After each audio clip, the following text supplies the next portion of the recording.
Senior నాయకులు త్రిమూర్తుల రాజు గారికి, రాష్ట్ర కార్యదర్శి రామ్ మల్లిక్ నాయుడు గారికి, బీజేపీ ఇన్ఛార్జ్ అయినటువంటి ఎస్పీఎల్ వర్మ గారికి, అదే రకంగా స్టేజ్ మీద ఆసీనులైనటువంటి పెద్దలకు, స్టేజ్ ముందున్నటువంటి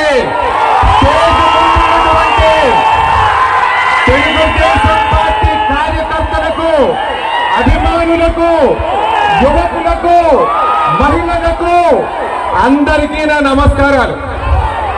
అమ్మా, ఏ రకమైన పరిపాలన ఈ రాష్ట్రంలో ఉందో మనం అందరం కూడా చూసాం.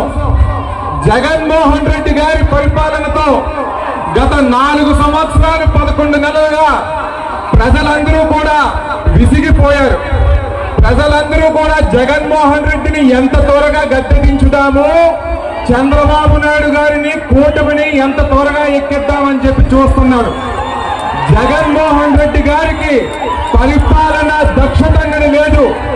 జగన్మోహన్ రెడ్డి గారు చేసిందంతా కూడా కూల్చివేత, దోచుకోవడం దోచుకోవడం దోచుకోవడం. అమ్మా, మీరంతా ఒకటి గుర్తించాలి. ఈ రాష్ట్రం బాగుండాలి అంటే నారా చంద్రబాబు నాయుడు గారు మళ్ళీ ముఖ్యమంత్రి అవ్వాలి.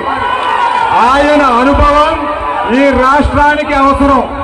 ఆయన పరిపాలన దక్షత మనందరికీ కూడా అవసరం. మహిళలు బాగుండాలంటే, వృద్ధులు బాగుండాలంటే, యువకులందరికీ కూడా ఉద్యోగాలు రావాలంటే, స్కూలుకు వెళ్లే పిల్లలందరూ బాగుండాలి అంటే నారా చంద్రబాబు నాయుడు గారు మళ్ళీ ముఖ్యమంత్రి అవ్వాలి. ఇదంతా కూడా ప్రజలు గుర్తించండి. కాబట్టి ఈసారి మన ఎమ్మెల్యే అభ్యర్థిగా ప్రధాని గారు కళా వెంకట్రావు గారు, ఎంపీ అభ్యర్థిగా కలిసెట్టి అప్పలనాయుడు గారు మనకి జరిగింది.